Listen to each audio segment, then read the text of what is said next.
Hey everyone, welcome to another episode of Trauma Uncensored. Great episode today about boundaries.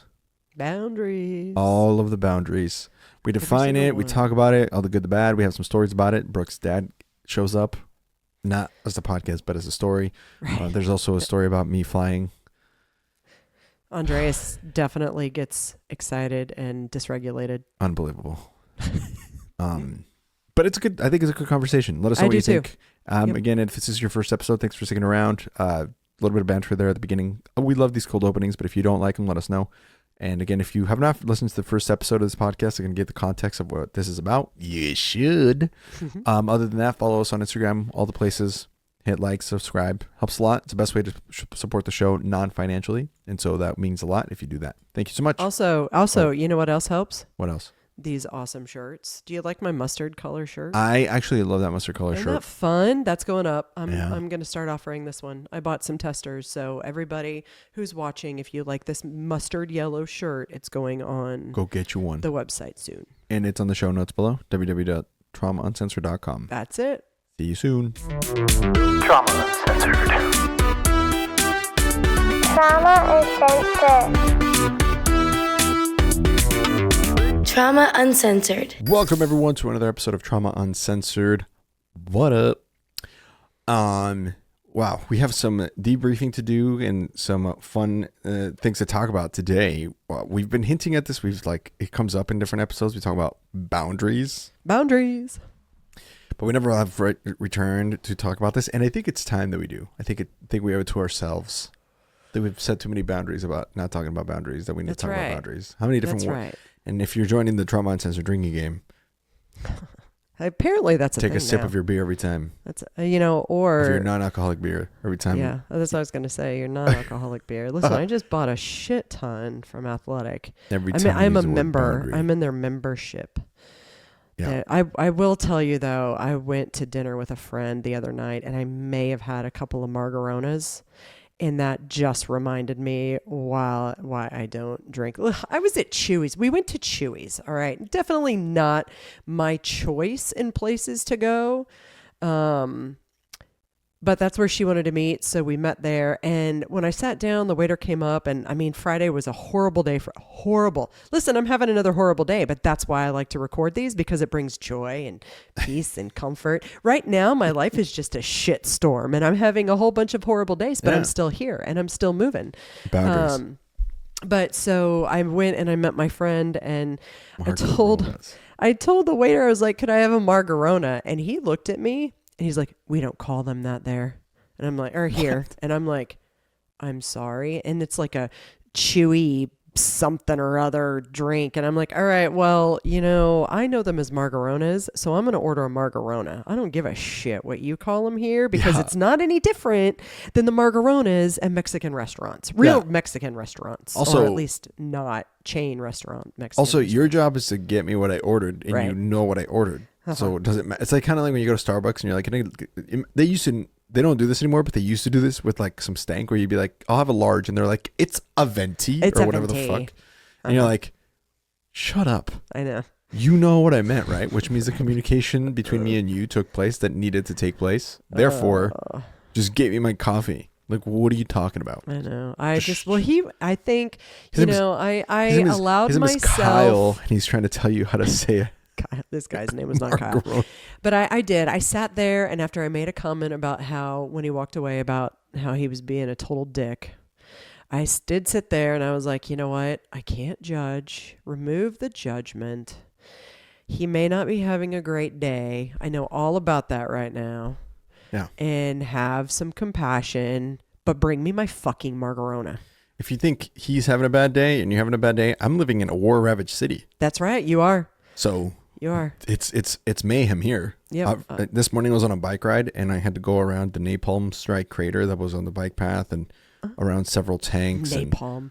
And the rubble of a building that had been bombed by something that was bomby. And then there was dead bodies and oh my gosh, gore everywhere. And then I had to get. And then this is when I got to my coffee shop. And then on the way back, I took a different route and had to go around the drone strike. And, oh my gosh. typical war-ravaged things. You do live in Portland. Yeah, war-ravaged. Mm-hmm. You do live in Portland. So much war. I think it's time for you to move. I grew up in Bogota in the 90s. Mm-hmm. In a real war-ravaged city. Mm-hmm. This looks exactly like that. I know, right? By the way, if people are listening, they can't catch my sarcasm. It's not at all. I had a pleasant ride through a very beautiful morning full of flowers. Not a single homeless person was seen. So we have them, of course, sprinkled about like any major city. Oh, but it's coming, though. I mean, word on the street is that it's war-ravaged and like, that it needs a lot of protection. I feel like the war's coming here. Uh-huh. They're making it war-ravaged by coming here. Look at this stain on my shirt. I just saw. No, I was just thinking, and I wonder how much of our listenership is now done. Click. Yeah, they're like, oh, they're gonna get political. No, it's not political. we're not gonna. No, we're not gonna get political. But we have the right to speak our opinions. Is that sweat stain? It was a sweat stain. Oh my gosh! It was there. You know what? It's really hot in my office today too, and I turned down the air. Anyway, I think it's because I'm lighting a whole bunch of plants in my office, so these massive lights are constantly on. And anyway, hey, how are you? Good. And we're going to talk about boundaries, which I guess our president needs to learn. And that's all. That's as there it was. That's as political as we're going to get. But before we get to that, if people don't know, this is your first episode. We don't always talk about politics. I think this is the first time we've actually brought up politics. Don't even encourage them to go back to the first episode because you've already lost the new people. Yeah. Mm-hmm. So if you're still listening, you're not new. But if you still happen to have stuck through that, go back to the first episode. This show is about trauma and how people can heal from it. We will share stories, we'll share perspectives, we've shared ideas on all the different ways that your journey could be developing if you're someone who experienced trauma and any we kind of stick to grief, but really it can be any kind of trauma. And just some ideas and some tidbits that might be encouraging or might be helpful to you.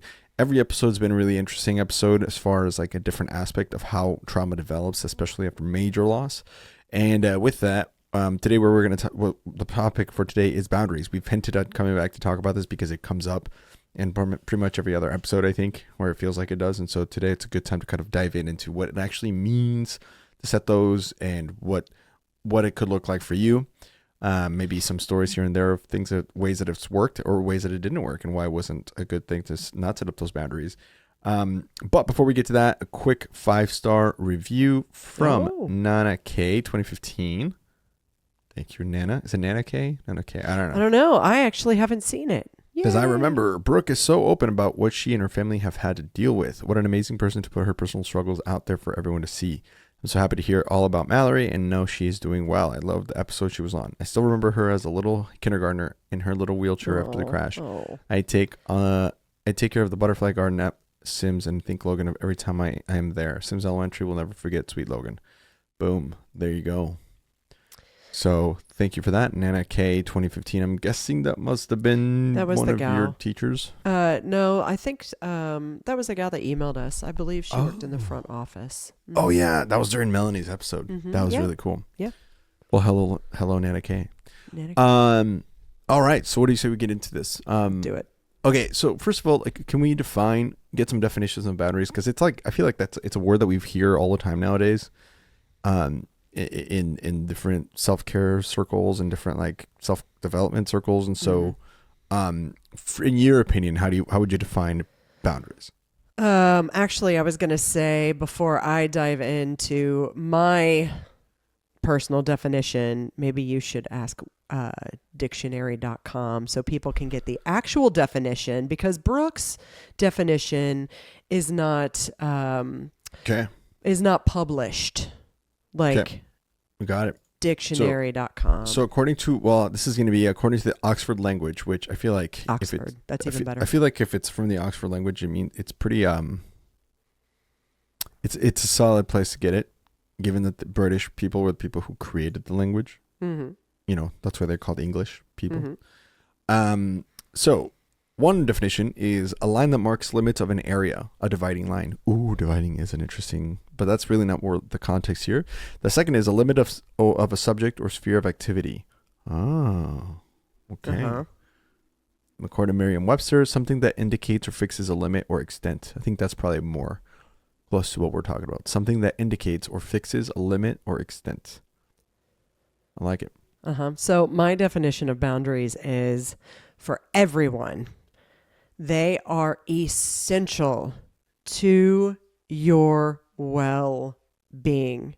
And take it from someone who did not have them or attempted to have them for most of her life and is finally now respecting setting her own boundaries. So I don't believe in a line of division necessarily, but there are times actually that a line of division can be necessary. If you have toxic people in your life that, especially if you have tried to communicate your needs with them or, I'm not going to say have expectations of them because those expectations are on you and for you.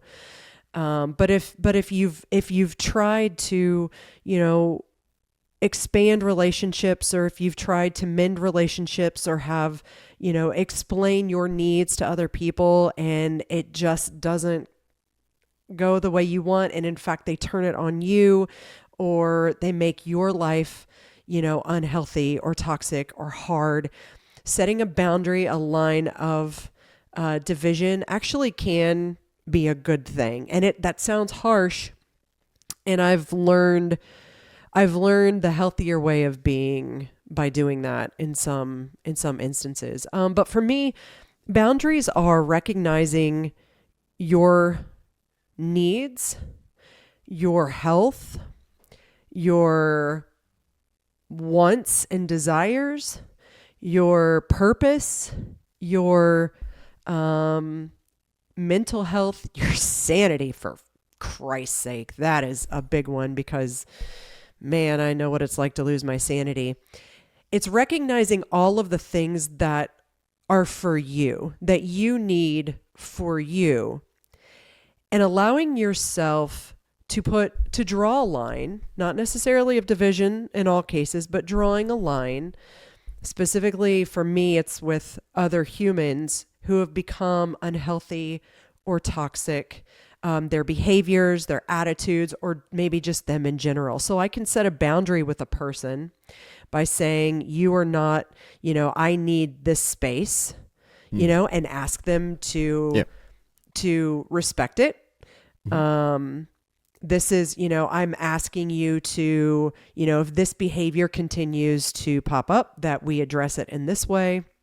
I ask that if you continue to talk to me like this, that X, Y, and Z, and it's setting a boundary, but it's your job to keep that boundary set. Mm-hmm. And if you don't keep that boundary set, then nothing will ever change. But for people who, you create boundaries for, or instances or situations that continue to cross those boundaries, it is okay for you to take, whatever action. And what I've learned actually for myself all along the way, I had no boundaries in the beginning. I didn't know how to put my foot down. I didn't know how to say no. So if someone would come to me and say, I need help with this, can you help me with that? And it made me uncomfortable. I wouldn't say, thank you for coming to me. However, I can't help in this time. I would say yes. And people would just walk all over me. If a family member, and we have more than one that would do this, that would think that they can just make plans for themselves to come visit us because we didn't live at home, or to have access to our children or make decisions for our children, and we would say, we would set boundaries and saying, listen, you can't come visit us every 4 weeks. We have a life, we need our space. And certain people would want to do that. And then we'd tell them to stop, and they would for a hot minute. But the problem is they would keep, it's like every time something settled down, they'd keep coming right back and doing it again. And we didn't stick to those boundaries. So it happened over and over and over again. I did that with work, with my job. I let people, students, colleagues, administration, trample over all of my boundaries, my self-worth boundaries, my my professional boundaries. I mean, all of these things people just blew through because I didn't know how to stick up for myself.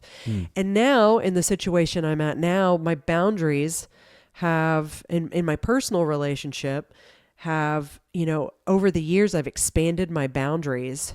Like, right. At first I had no boundaries. I had no way of understanding that every time I allowed someone to cross a boundary I didn't know that I had, but I had an idea that I wanted, it would hurt me more. And every time they'd cross it, it would hurt me more and more, but I wasn't strong enough to stand up to it.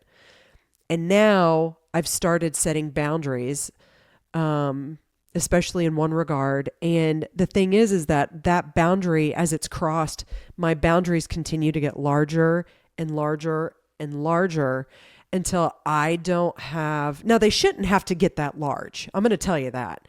Once I set a boundary, it should be respected. Once I say this isn't okay, or once I say I don't feel good when this happens, or you aren't respecting my opinion or my voice, or you don't get to talk to me this way, that should be where it ends. But as I continue to grow and learn, I'm starting to reduce that amount, but my boundaries, my scope of boundaries and what I will not tolerate continue to get bigger and bigger and bigger until finally, if you cross them enough with me, or if I expand my boundaries enough, I'm going to say enough is enough. Yep. I'm going to say no more. And I wish I would have had the ability to do that all my life. I really do, because it created not having boundaries, not respecting myself and creating those boundaries and respecting those boundaries created a lot of trauma and heartache and hardship. And, at this point, at, just a few months away from 45, I'm so fucking over boundaries being crossed. Like, I have hit this point where I'm like, no more. And for people listening, I want you to hear this because it is something I think everybody should employ. But no is a complete sentence. You can set a boundary, and if someone tries to cross that boundary, you can say no. Yeah. You don't have to tell them why. You don't have to explain yourself. You don't owe anyone an explanation, because at the end of the day, it's you, right? That you have to heal and keep safe and keep healthy and protect. And most humans don't understand the power of someone setting a boundary and not crossing it, let alone understanding they can set a boundary and they can say no, or they can act, not react, but act when that boundary or when a boundary is crossed. Yes. Did I answer the definition? I think so. I mean, I don't know that I can just give it out like a Webster or it's because Oxford it's because when we're talking about a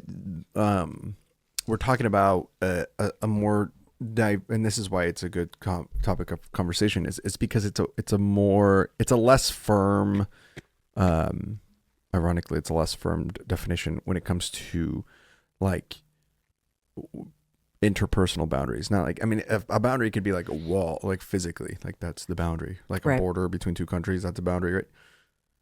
And so, but when it comes to like personal boundaries, I think that's a great way of saying it. This is what you made me think of. And by the way, neither of us are licensed therapists or anything like that, so we're not like giving you the professional definition or something. Do not. This is just like stuff we've learned over the years. But to me, what a boundary is, boundaries are all about respect. Yes, thank you. Period. Thank you. And so there's self-respect, there's respect towards others, and then there's respect within different aspects of your life. For example, marriage, right?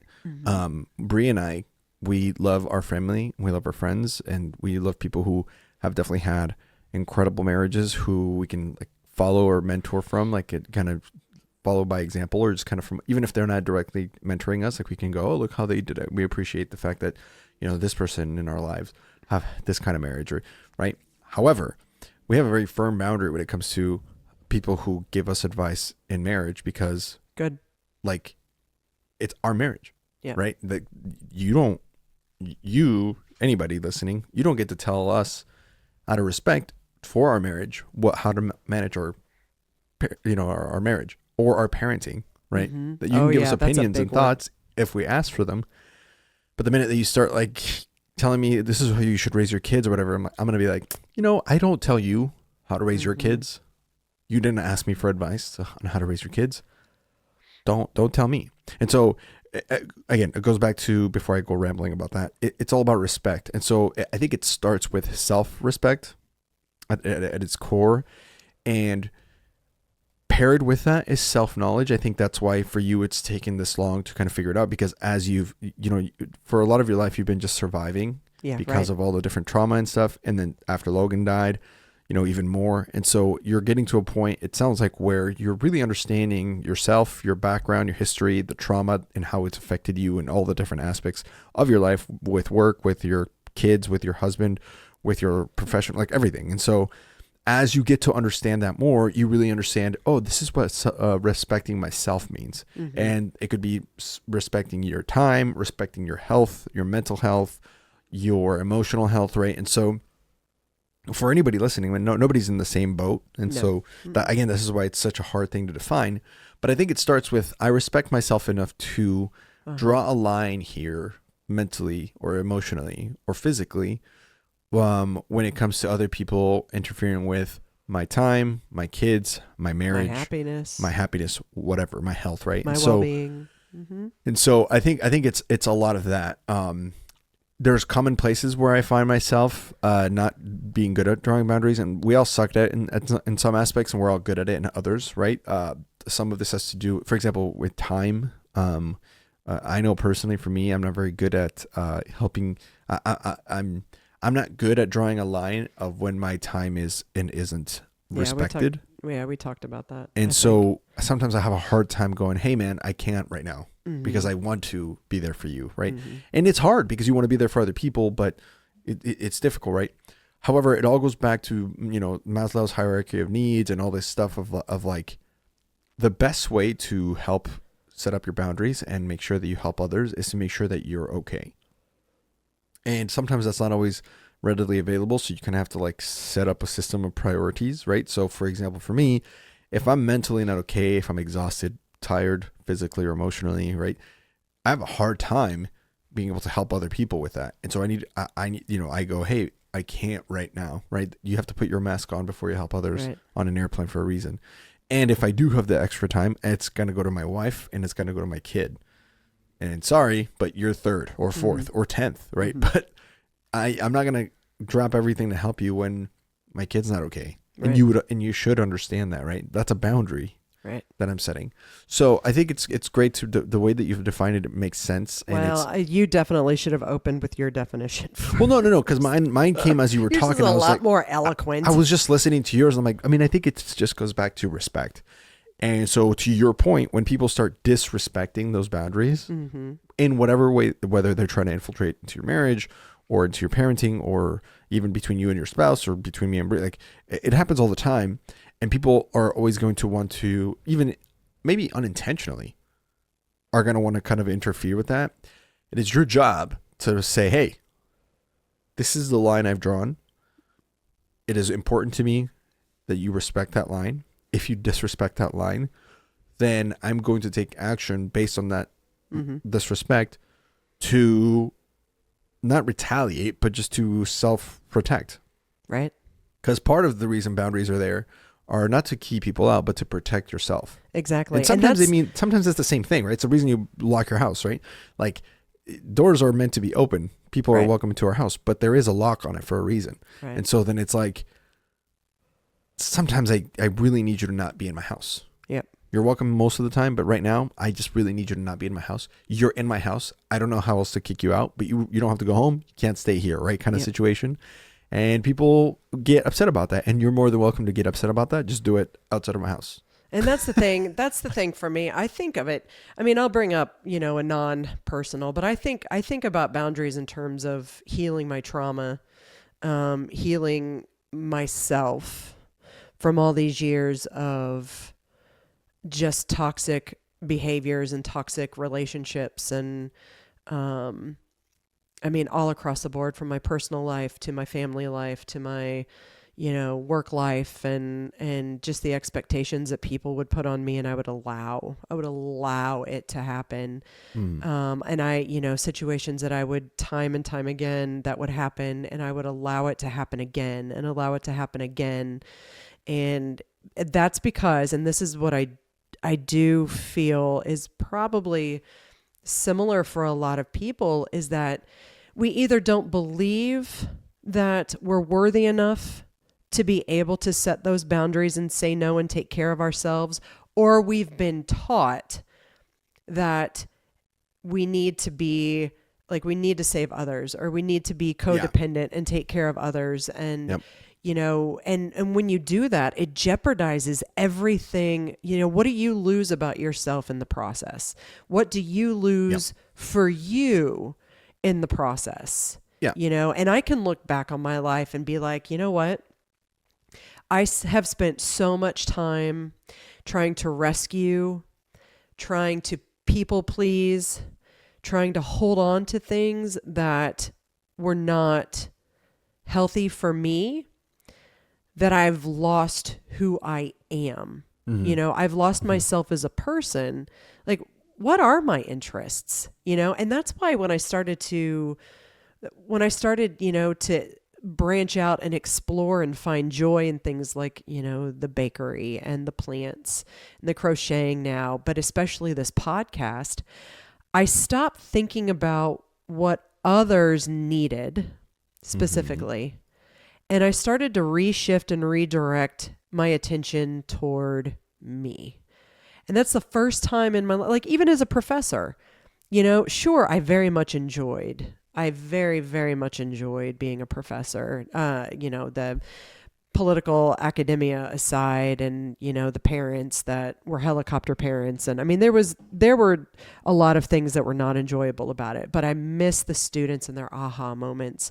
I miss the students and their, their successes and their end product. And, a lot of them would go on to be in, they'd get awards and, creative magazines and books and stuff, and they'd go on to do this project or get this job. And that to me was very rewarding. But I never set bounds when I was a professional that said, you need to set like a boundary with yourself. Like I spent too much time because I was so afraid of letting people down or not being good enough that I spent all of my time buried in my work. Yep. And now having lost a child, I'm like, I lost time with him because I didn't know better than to set the boundaries. Exactly. I allowed students to, and not very many would do it, but there were times that students would cross boundaries, and definitely their parents would cross boundaries, and, administration. And I ultimately left because administration crossed a boundary after Logan died that I just could not be okay with. They actually asked me to work classes for free in the spring because I took leave in the fall for Logan's death. So there were other things that had happened at the time, but when I heard that I was being asked not to be paid in the spring semester in 2017 for teaching classes because I took time off after my son was killed, I was like, you know what? I just don't have it in me to continue working in the bullshit. I just don't. I did not have the ability to do it. Yeah. And so I think a couple of things on that that you touched on, and I think this is important. This is going to sound weird, but there's a stigma in our community, I think, and this is why it's so hard for people to, because again, why there's this like new wave of like the idea of boundaries, and I think a lot of people are unhealthy because there aren't, like, I don't think you're alone in this, and I think I'm hoping that people are listening to this going, oh my god, I can totally relate because this has happened to me. And part of the reason I think is because by nature, setting boundaries is a selfish thing, right? And we've been taught as a society that being selfish is bad. Right. But selfishness it's contextually a good thing or a bad thing, right? If you're completely selfish and never selfless, yeah, that could be considered a bad thing. But sometimes you need to be selfish because by definition, the other person is being selfish. Like if you're not the one being selfish and it's the other person being selfish, right, who is taking up your time when you ask them to respect it. Exactly. Right? Does that make sense? Like if I told you, like, I'll give you a theoretical example. Okay. You pay me to do this podcast, right? Mm-hmm. And because I understand that you are paying me, to my clients, I make myself as available as I need to be. But if there ever comes a day where I'm like, hey, today, like this weekend, I was like, hey, Bree's back from Maui. I need to spend some time with him. So I'm probably not going to be replying to you right away. Right. That's a boundary. Yep. Right. Okay. And if you're just hounding and calling me, that's you being selfish to my selfishness. Right. Does that make sense? But the word selfish is so taboo of like, oh, I'm not selfish. That's like, it's okay if you are. I mean, it's totally fine if you are. When you're in that regard, not allowing yourself to be selfish, what are you giving up? Exactly. What is the price? Someone else is being selfish on your behalf. Right? For themselves. And what are you giving up? And God, I wish I would have had those tools so very long ago. And, even now, as I'm expanding them and I'm acting on them really for the first time in my life, it gets hard because I start to question those boundaries, and I start to question myself. But I also have to keep in mind that my boundaries are okay to be selfish, like you said, because I've learned that I've lost so much of myself, and I stopped loving myself. And I stopped, I was so focused on the needs of someone else and not me that I don't, like I said a few minutes ago, I don't know who I am. Yeah, you lose that, right? I don't. Who am I? And with that, so the problem is everything's in theory, right? So in theory, everybody would be selfless. That's like the world, that's like this utopian world where we all be amazingly selfless, right? And if you had everyone being equally selfless, then you wouldn't need boundaries. Right. Because part of your selflessness would be to understand that I need to give you your space. That's me being perfectly selfless. But the thing is, we don't live in a fucking perfect world, right? And so sometimes by nature, people, they end up being selfish, which means that you get your boundaries violated or crossed, right? And so then you have to go be like, okay, well, if you're going to be that way, I need to be this way because it's just for me. It's just for my self-care. Again, there's a limit to that, right? I'm not saying everybody should be selfish before this gets taken out of context. That's what I'm saying. Sometimes, no, hey, you are being selfish. Right.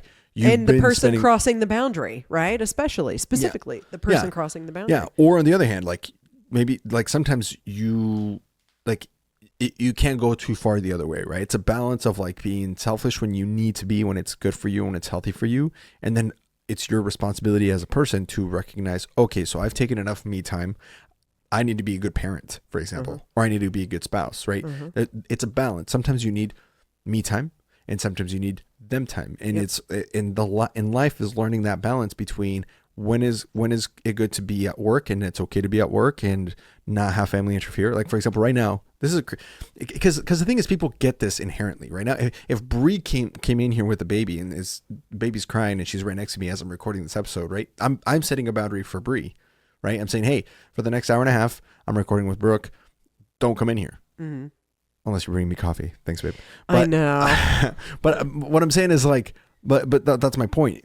Everybody here listening would understand if I went to Bree and I said, hey, can you not be in here right now because I'm recording and Rio's crying? We all get that, right? That's literally what a boundary is. I'd be selfish of her to just come and drop the baby off because this is the 1 hour I needed, right? In the same way, if she's working and I go and take her the baby, that's shitty of me. So conceptually, we understand that. If I'm letting you stay at my house, you wouldn't stay in my bed. You would stay in our guest bed. Right. Why? Because you inherently understand, yeah, there's a boundary there, right? There's like a level.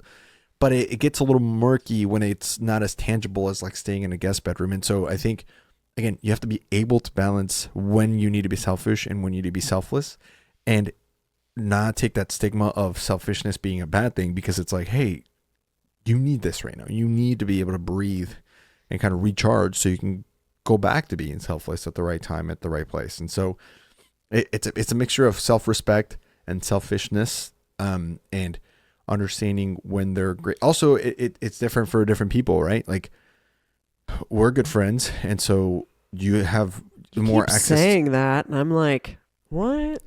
I'm just kidding. I love you. I love you too. But you have more access to me than like some person across the street who I don't know. You know what I'm saying? By the fact that just we have a connection, right? And Bree has more of access to me than you do, which also would make sense. It'd be weird if it was backwards, right? And so there's also levels to it based on the people that you keep in the folks in your life and in that season that you're in, I think. But it's okay to be selfish is all I'm trying to say. And by the way, I would like to actually shout out to you in this episode because Andreas has actually been he's been a very, very good friend with all of the shit I've got going on with my life. And I am super grateful. And there are others, a handful of others out there as well that for all of you who have allowed me to share, off the air about what's going on and have been there. I greatly appreciate it. I someday want to have just a whole episode on community, because without community, you have no life. Without community, there's nothing. I lived in a world for a while without community, and it's lonely and it is sad. And that's when, you can get all up in your head. If there's one thing I learned from residential trauma, it's the power of community. And I've been so blessed and so grateful for those who have allowed me to also go through a hard time. And it's hard for me on a podcast. I mean, I come here and, we're all uncensored and everything. And, I've been so grateful to be able to help other people. And it's actually hard for me to sit in a spot and be like, I'm going through a really shitty time right now. I mean, really, really tough time. And that really tough time is because, circling back to this episode, is because I finally recognized how unhealthy my life was. And I set boundaries. And those boundaries have blown up in my face, yet I continue to keep my boundaries, and I'm expanding my boundaries more and more because of the retaliation and the fight back. And, but it's because of, I got people checking in and supporting, and I love you, dude. I just wanted to say that. And I love everybody else out there who is definitely supporting me through all of this as well. It is. That was a very vulnerable thing for me to admit that, I'm human too and go through hard times. But that's the reality. That's the uncensored part, right? And you're doing a great job by leading by example and accepting that, hey man, sometimes it's not all great. No, and we'll have episodes where everything is great, and that's fine. This too shall pass. Right. That actually brings up a great point though that I'm thinking is, and you mentioned like there was a couple instances you mentioned of what happens when you set up boundaries, but I think there's a third one in there too where it's sometimes it just means you have to lose people. Yeah. Right. It just means like if people at work are being too into your shit, or even family members, in-laws, siblings, if they can't respect certain boundaries. Yep. I've got which is what's scary. Because you feel like, because we're family, because it's my sister, or because it's my brother, like nobody is worth you lacking that self-respect. Right. I mean, I put, I remember in 2018, I've always had a very, well, not always, but my relationship with my father, I mean, again, he's passed now, but it was always, I don't know. He taught me how to be codependent. That's for sure. He told me how to be codependent, how to be a caretaker. And it was not a healthy relationship in the fact that he would expect me to take care of him. Dash is dreaming, so he's barking. I don't know if you can hear him. No, I can't. That's funny. I love when dogs dream. Yeah, he does. He's like woofing in his dream. But he taught me how to be codependent and how to be a caretaker. And so we always had this relationship as I was growing up where I was afraid of him, for one. I was afraid of, I did walk around on eggshells with him. because I was afraid of the outburst if I said something wrong or if I did something wrong, because that's what would happen. And then, but he would also, right, he would also dote on me and love me, and it would create that codependency. But then he also, showed love and affection if I took care of him. And I mean, just all this bullshit, right? And once I got into college, he started to break a few boundaries, but I didn't really understand. I can look back now and I can see. But it wasn't until after Logan died that it really became kind of in my face. And he was someone who I just needed my dad through this, right? And because my dad had expected me all of his life to take care of him, he needed me to be the person to console him when he was grieving about Logan, right? Yikes. Like, I'm the mom. And I needed my dad. So my dad was there in the immediate. He was there. He came to the hospital. He was there the night, the night of the crash, and he stayed and he did all this work as the sprinter. But as the marathoner, it became I need you, Brooke. I need you. And I need you to console me. Yeah. And I need you. I mean, even, my dad passed away in October of 22, just 3 weeks after Logan's angel date. And I was in residential trauma, for Logan's angel date that year. And I had blocked my dad. And I'll tell you why here shortly, but I had blocked my dad. And, because that was the boundary that I set for myself. Like, too much had just become too much, and I couldn't, he wasn't listening to what I was telling him, he wasn't listening to my needs and whatever. So, but that day I was just curious to see if he would reach out to me. And again, I was in residential trauma, so technically I wasn't supposed to have my phone, but I did end up with my phone that day because it was Logan's angel date and I wanted to communicate with a few people. And I did. I unblocked my dad, and he sent a text message through with Logan's picture, and it said, "God, I miss him so much." And that was it. So what I've learned with family is that it was always about how they felt, right? Very few of our family members, one of them never acknowledges Logan, his birthday, never acknowledges his angel date. And, like I had mentioned before, Jess is the one who is very selfless and understands the process. And we're still very, very close. We'll always be very close. She's my sister. But like my dad and other people would be like, I miss him, or, they wouldn't say, how are you doing? They wouldn't say, I'm thinking of you today. They would make it about themselves. So the reason, and that was the last thing I ever heard or got him saying from me.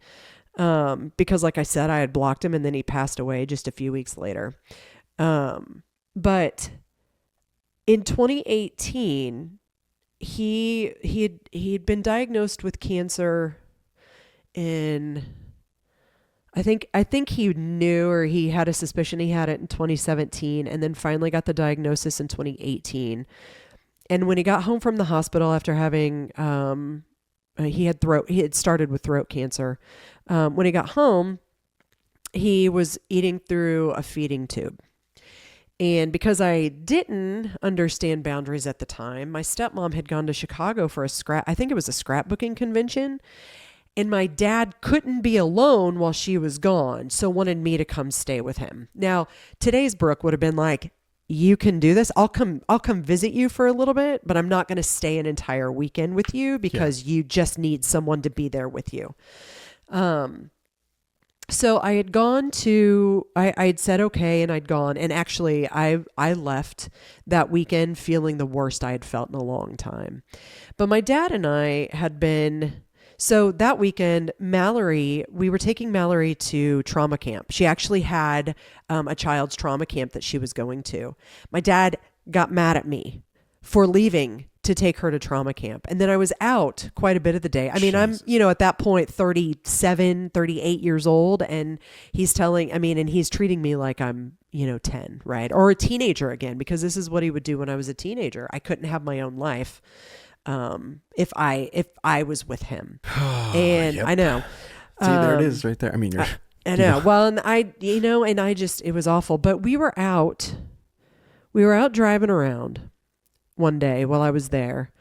And I mean, obviously we've talked about it before. There was a civil case going on, and there's nobody who knows where that ended up. And at that point, we didn't even know where it was going to end up, although it would actually finalize a couple months later, thankfully.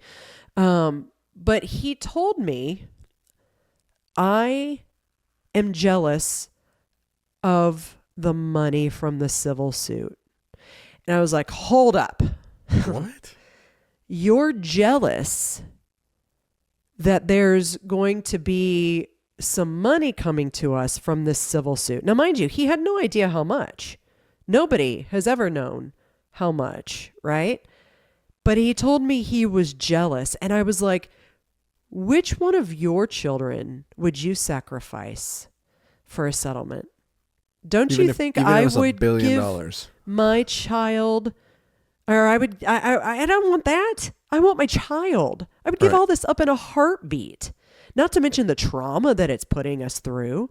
I would give it up in a heartbeat. And after I left that weekend with my dad, because he was mad, he got mad at me that we took Mallory we had to drop her off at trauma camp. I know. And then I went, and Jess was actually working. Jordan and I had breakfast. We stopped and got breakfast after that. And then I went and saw Jess. She was working at Flatwater in Broad Ripple at the time. And I went, and I was so just pent up because of my dad that I went and drank a couple beers because I just needed to chill. And he was texting me where are you? My dad was. And then when I got home, he was pissed at me. I'm 37, 38 years old, and he's mad at me because I was gone living my adult life that day. And so when I went home that weekend, I was completely deflated. And I ended up putting up a wall, and I set boundaries, and I'm like, I cannot, and this had come after, I had expressed to him how I just needed my father, and I needed him to, be there for me, and not it be me having to be there for him. And, time and time again, we'd have this conversation and it would never change. And so I went home that weekend, and I was just like, I'm fucking done. I think that's the first time. Well, maybe not the first time, but that's a real boundary that is very hard to set because he is my father and was my father. But I also knew the toxicity and how much worse he made me feel. Yeah. And if you try to communicate with someone that they are making you feel miserable, you can love them till the end of the day.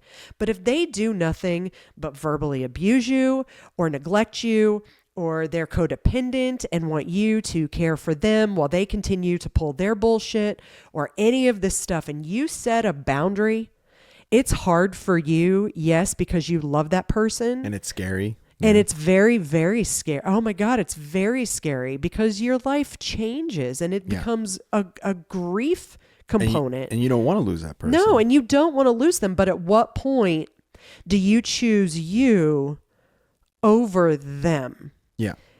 And that is what I'm hoping people will understand, because it's taken me a long time. And that's why I say, for the first time ever in my life, I am allowing myself to hear what I'm preaching and say, I choose me right now because I can't tolerate living in a life of eggshells and fear and neglect and betrayal and empty promises. Mm-hmm. And I mean, the list goes on and on and on and on. And, it's really fucking hard. It is really, really hard. And it sucks. I have to, if I'm living in a life of misery, what am I showing my children? Yep. What am I teaching my children? And if I set healthy boundaries. What are you saying to yourself? What are you saying to yourself? Your brain is saying, oh, that person's more important than us, than me. And that's what it's always been, because I was taught that way. That's how I grew up. And again, it sounds really crazy because the word selfish is so taboo, but sometimes it's it's just like anything else, like love or like hate or whatever. It's just a balance contextually of what that means in the context of what you're talking about, right? If someone is sucking the life out of you, and it at some point, that every relationship's going somewhere, right? And this is for everybody listening. You got to listen. You got to pay attention, right? So if it's a friend, if it's a spouse, if it's a kid, your own kid, if it's your parents, if it's your sibling, if it's a coworker, right? Every relationship that you have in your life is going somewhere, right? And if the place that it's going is a place that you like and it's good for you and it's good for them, great. That's beautiful. That's the best kind of friendship, marriage, child, parent, all these. That's the best kind of relationship you can have. Some of those relationships, though, are not going in a place where it's good for you. Right. And if it's good for you and it's not good for them, you have to be like, oh shit, what am I doing? What am I doing to them? What boundaries am I crossing for them? Maybe you are doing that to someone, right? Check that out. And if it's not good for you, but it's good for them, that's also not good. And so what you have to do is, when you set up that boundary, essentially what that means is sometimes that train crashes. Yep. The direction you're going, the vehicle you're in, it means it crashes.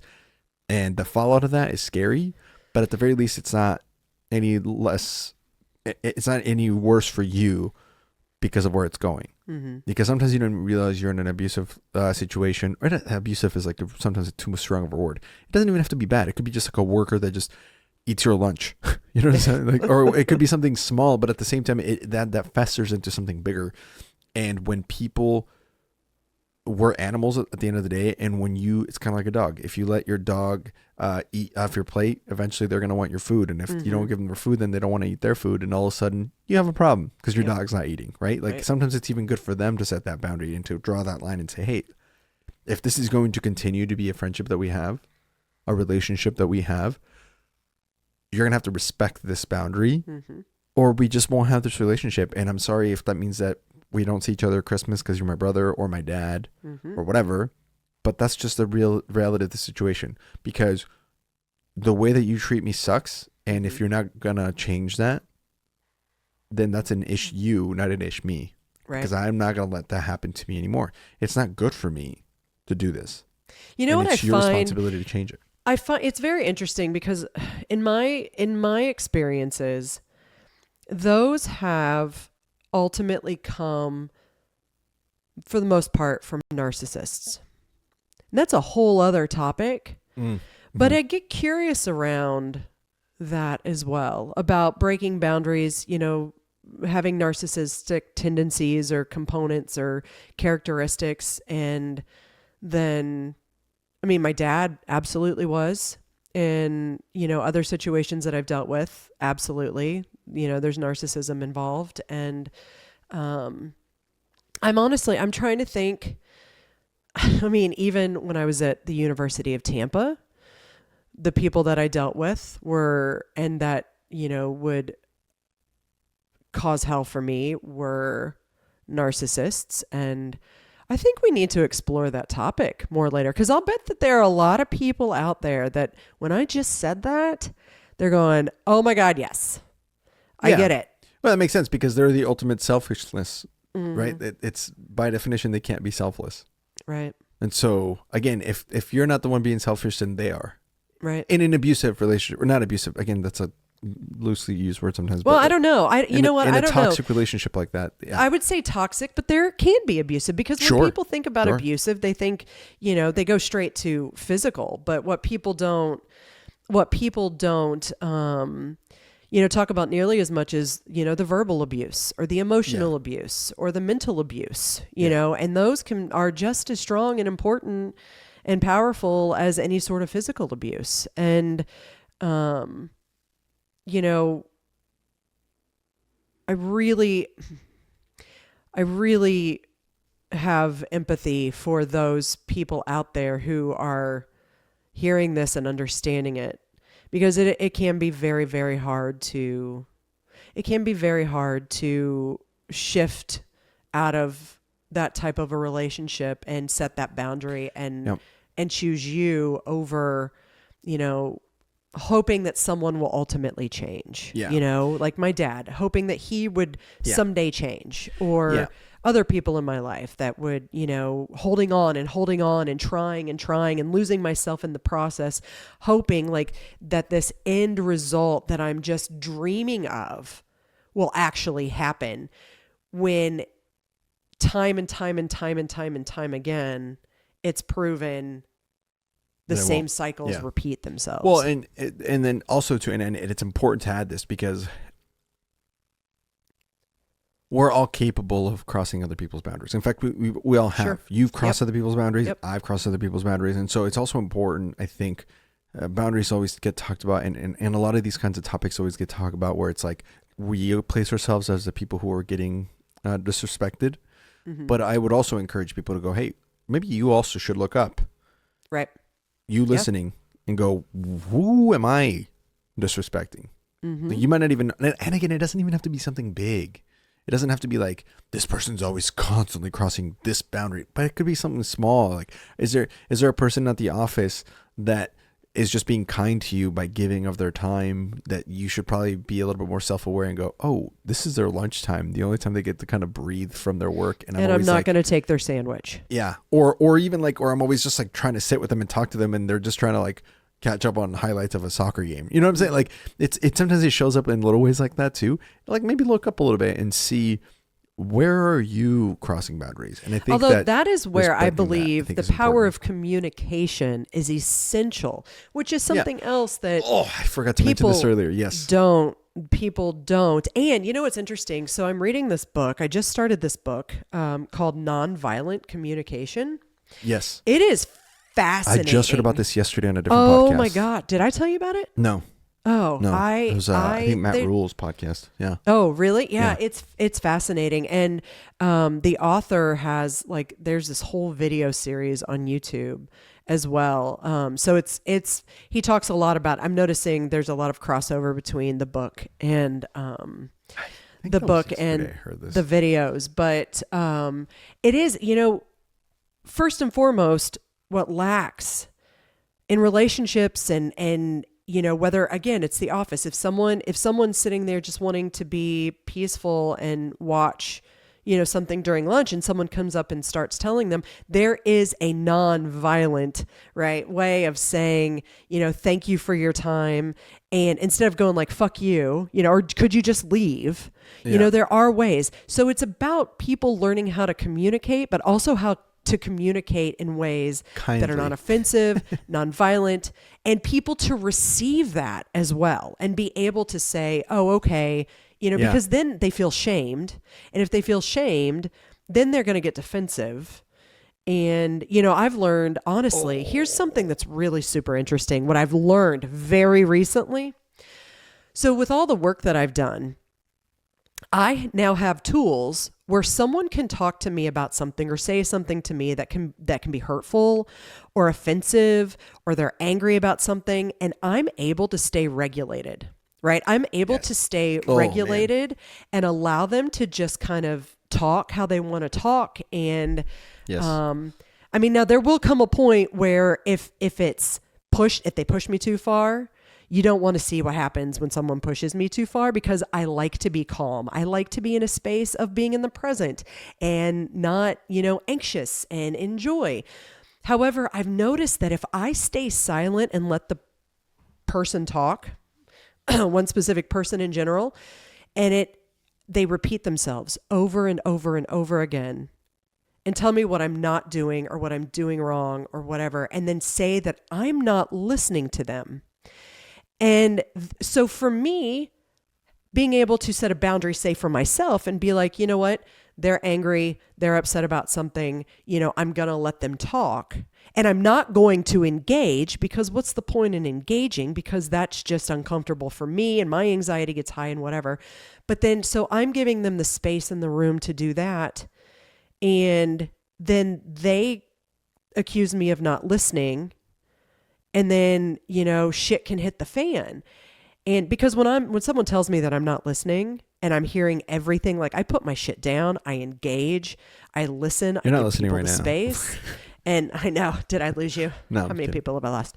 But it is very interesting with that whole communication thing. Like, people want to be heard, right? But then when a person gives them the space to be heard, then they don't think the other person is listening.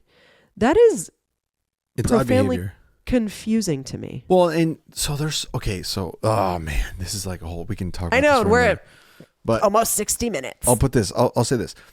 I'll give you an example of this weekend that happened to me, and I was like, this is, because what you mentioned is really important, which is sometimes the reason that people, and this goes both ways. This is, I'm talking to people who their boundaries keep getting crossed, but maybe you don't realize you're crossing boundaries, and I'll give you a good example of how this works. So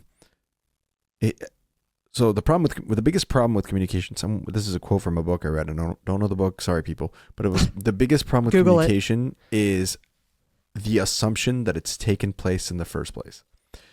And what that means is like, some people think they've communicated their boundaries clearly, and they have not. And so part of the reason why people keep crossing those boundaries is because you never told them, hey man, boundary.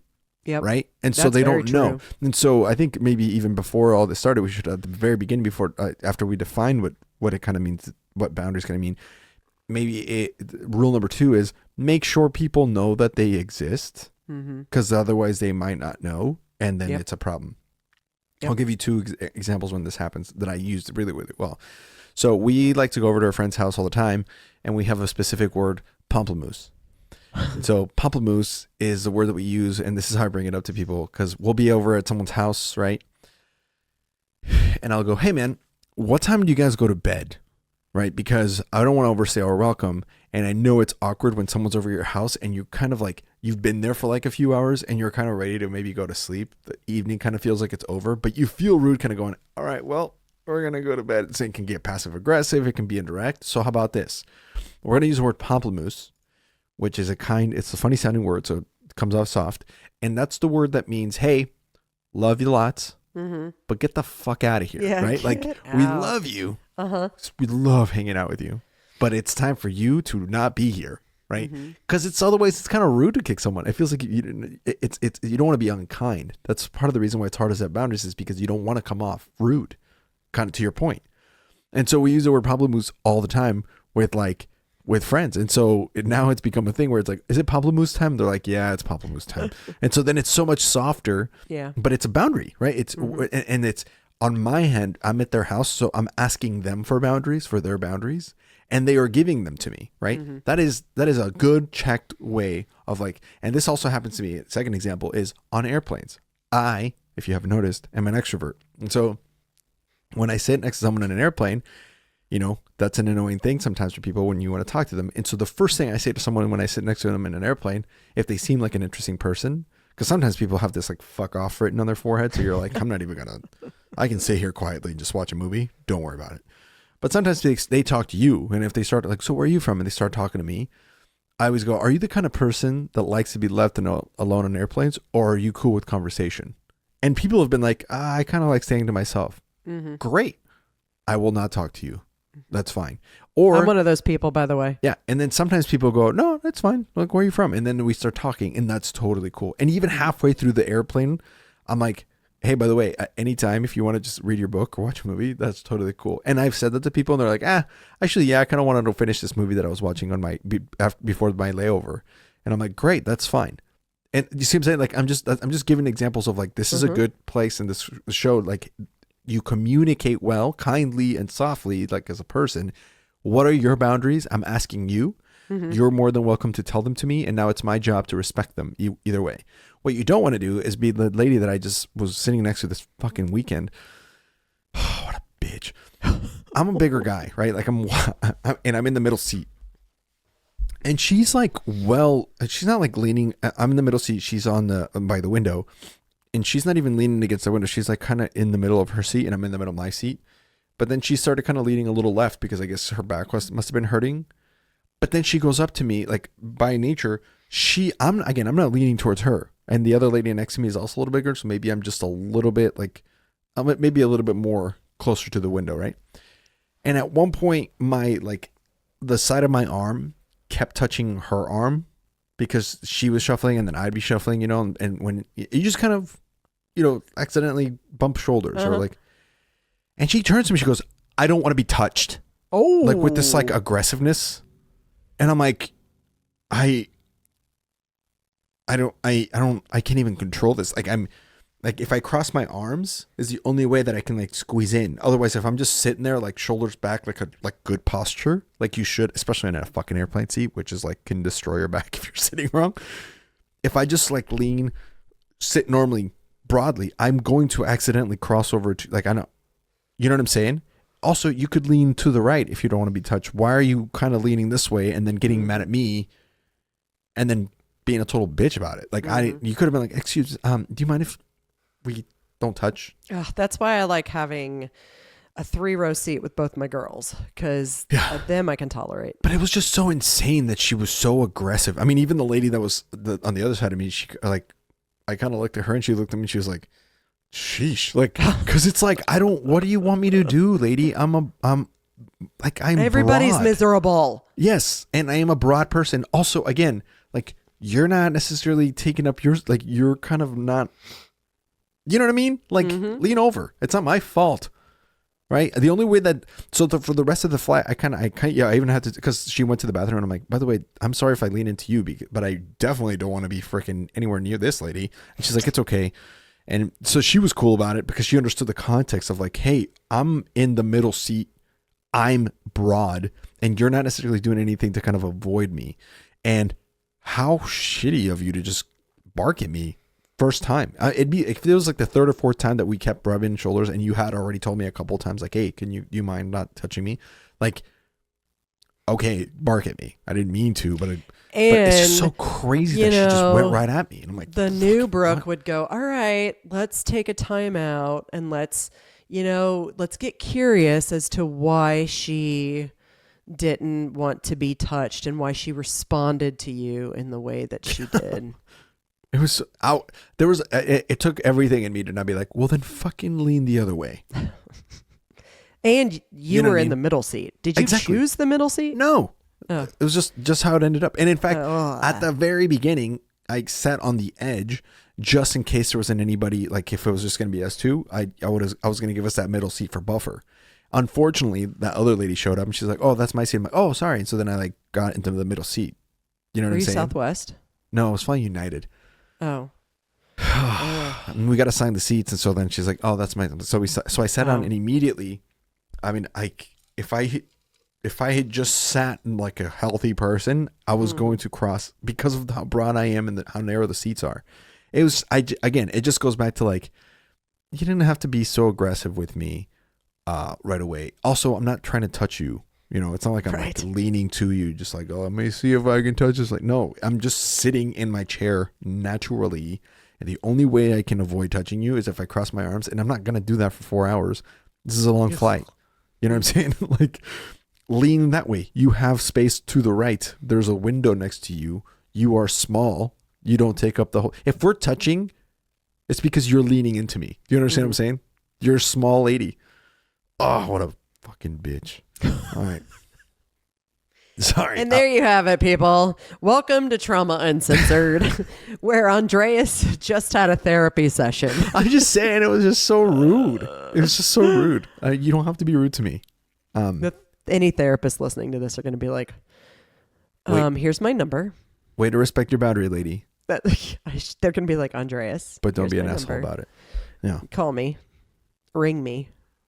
I guess the point of this podcast today is don't be an asshole either way.